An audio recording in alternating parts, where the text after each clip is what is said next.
It's possible to require that your program be assembled in a certain way. For example, you could require that a certain value be defined, and that definition will determine how the assembly proceeds. The code that would do something like that could be written this way. One block of code is assembled if the defined value is 1, another block for 2. But if it is neither 1 nor 2, an error is generated. One of 3 levels of messages can be generated. The lowest level is a warning message. This preprocessor directive outputs the text of the message when the program is being assembled, but the assembly process continues and an object file will be generated if nothing else goes wrong. The next level is an error message. This will output the text of the message and the assembly will continue so other errors may be found, but no output file is generated. This error must be fixed to get an object file.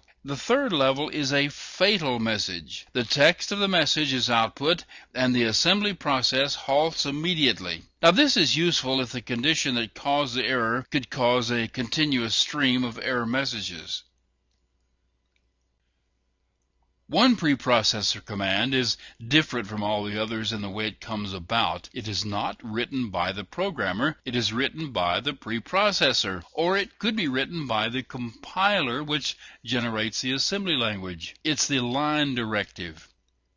As arguments, it accepts line number and a file name. It's used to inform the assembler that the current line relates to a specific line in another file. The assembler uses this information when it generates error messages and such. Typically, the file is the original source file, so the error message will give you the file name and line number of the original source. You will also see line numbers written in this form, with a second number followed by a plus sign. That is a count of the number of lines of the assembly language that correspond to a single line of the source code. But don't worry about the line directive. You won't need to use it unless you're writing a compiler or a preprocessor. Using a percent sign with an exclamation point allows you to include the value of an environment variable in your code. An example of a way of using this is if you have an environment variable named maxint, you can include the definition in your program by using a define command to create a one-line macro and using the